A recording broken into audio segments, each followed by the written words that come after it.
Hello there once again, folks. It is me, and this time we're coming at you from Cypress, California. This is Cypress Park here, and coming home from a long day of training at work. Usually got Saturdays off, but today I had to work. Oh well, got paid for it. But anyways, before going home, I thought I'd take a walk through this beautiful park on this beautiful sunny day. And another thing, okay, last time we was talking to you about some classic TV shows, specifically Different Strokes.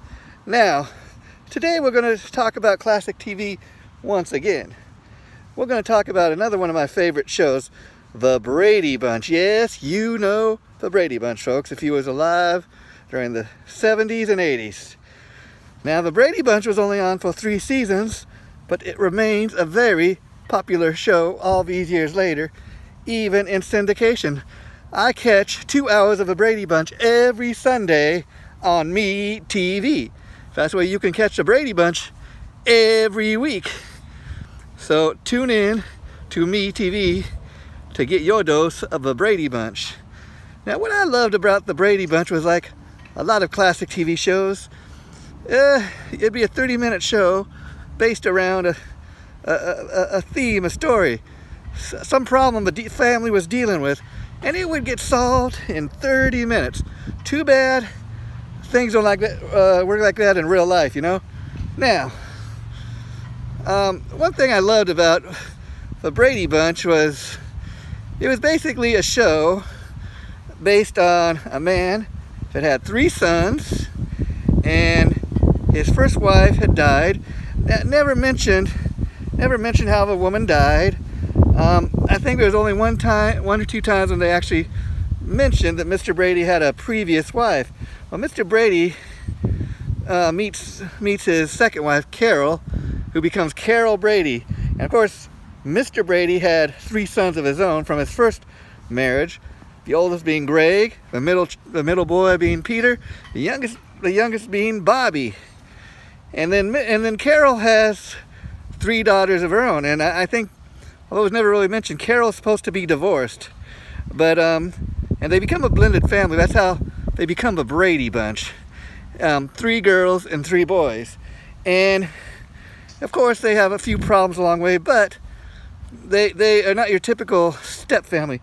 They get along with each other for the most part. The boys take the boys' side, and the girls take the side. Now one funny thing was, you had Mr. Brady who would give these lessons in every episode. And for example, there's one episode where he talks about, now, remember, Greg, remember, son, an angry man never goes to sleep at night until he solves his problems. And you just, it was a nice little show.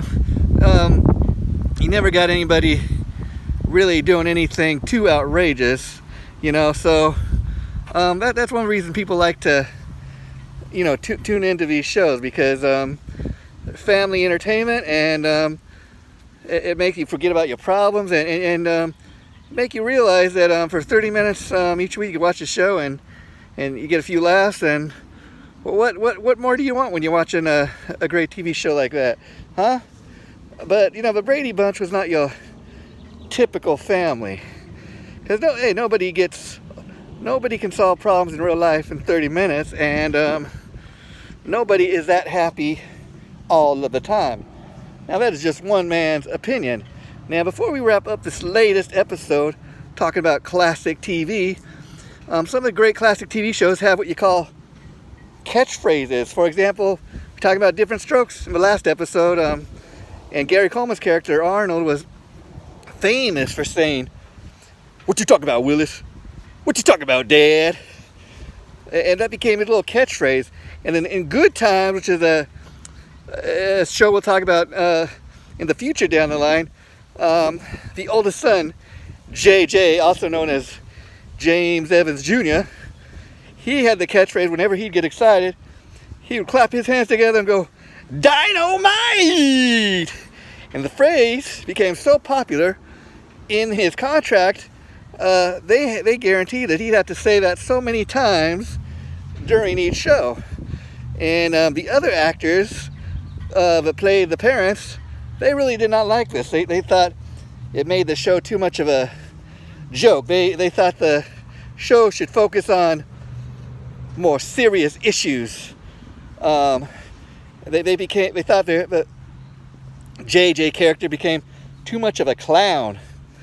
Well, I thought it was entertaining for what it was, and some other shows that had some great catchphrases were, okay, Happy Days. Now, can anybody tell me? Don't tell me you forgot about this catchphrase. Hey, that's of course from the Fonz. I mean, it's just like hey, but you know what? Everybody knows that's Fonzie. Everybody knows who I'm talking about. And then same show, Fonzie's good friend Richie, good old reliable Richie Cunningham. Oh golly gee, Fonz. Okay, folks, it's been fun talking to you. We'll do it again real soon.